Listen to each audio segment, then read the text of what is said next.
We're back at Dunseverick Castle and we're now going to continue along the Causeway Coast Way towards the Giants Causeway and then on to Portballintrae. So we're heading this way, so let's go.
Tight.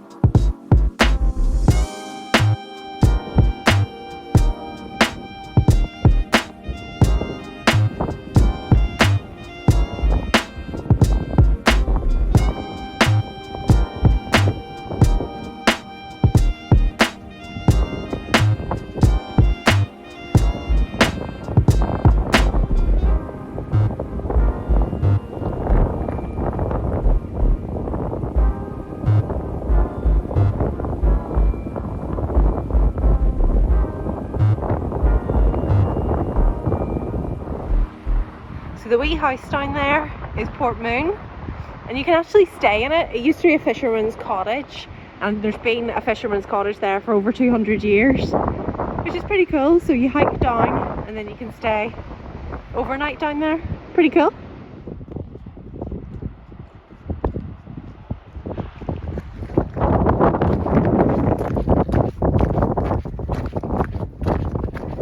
And now we're entering the Giants Causeway.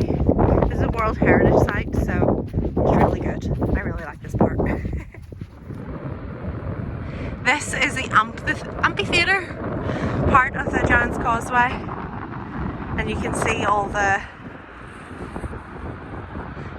pillars over on the cliff there. Stunning views. And this isn't even the main part of the Giants Causeway.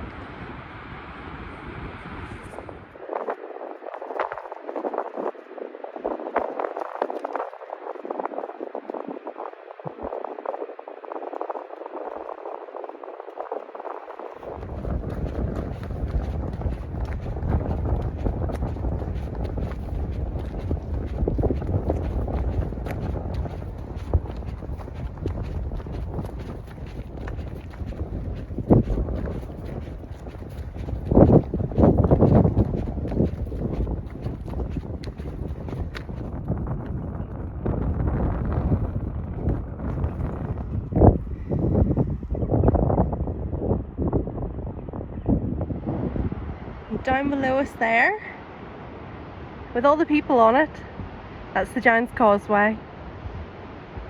Pretty cool view from up here, jutting out into the sea.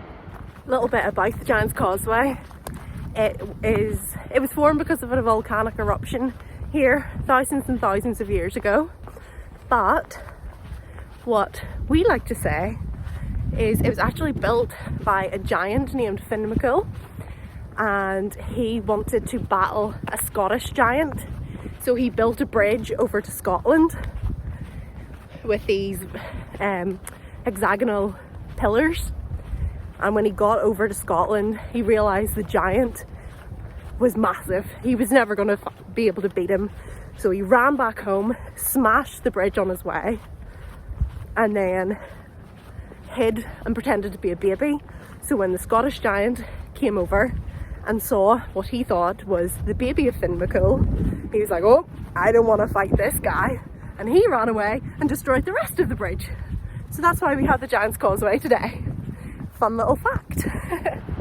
Just over there, this is the Shepherd's Steps, and they'll take you down to sea level and actually to the causeway itself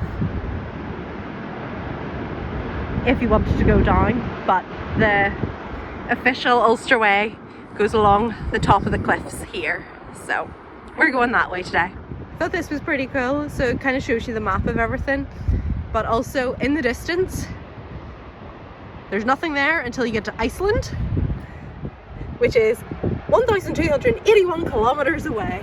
So if you just kept swimming, you'll get there. And that's the camel in the distance. That's our Camel Rock.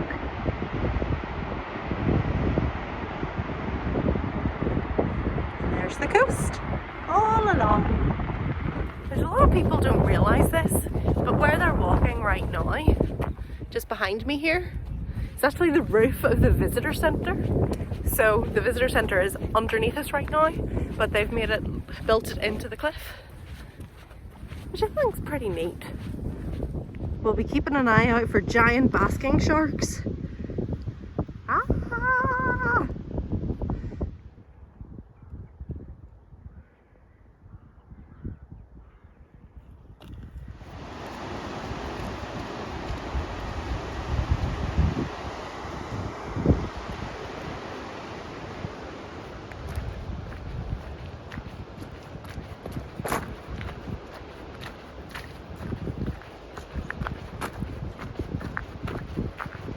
We're heading towards Portballintrae now, and it's all cliff walk still, and then it brings us down to the beach at Portballintrae, and then we'll see what we're doing from there, whether we go on or not.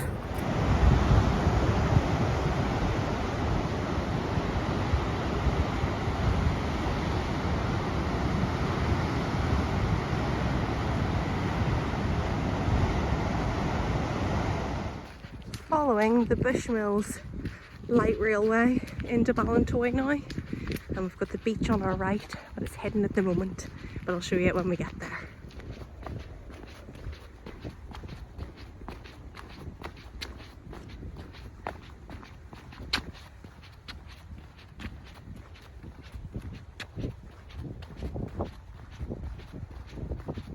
Just crossing the 3/4 bridge.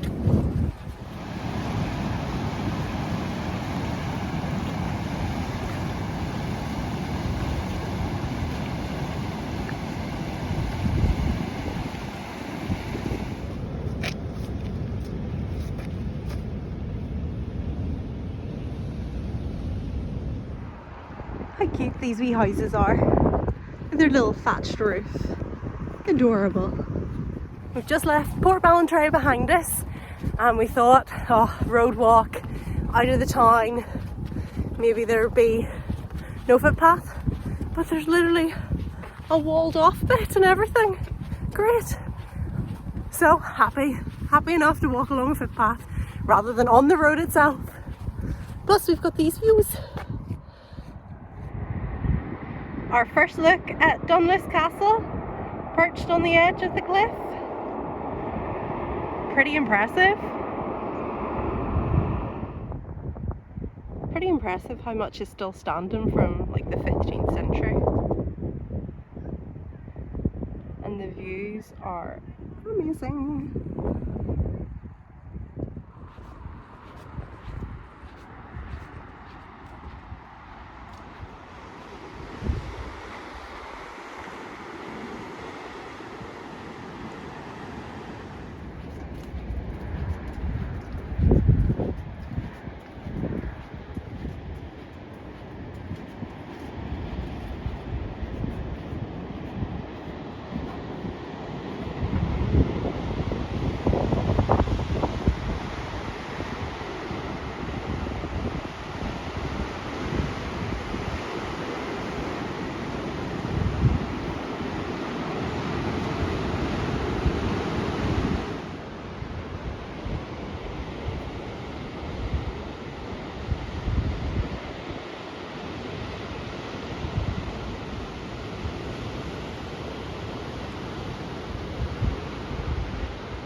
We're now following the Whiterocks Cliff Path with some lovely views of the sea, and then we'll finish off at the beach.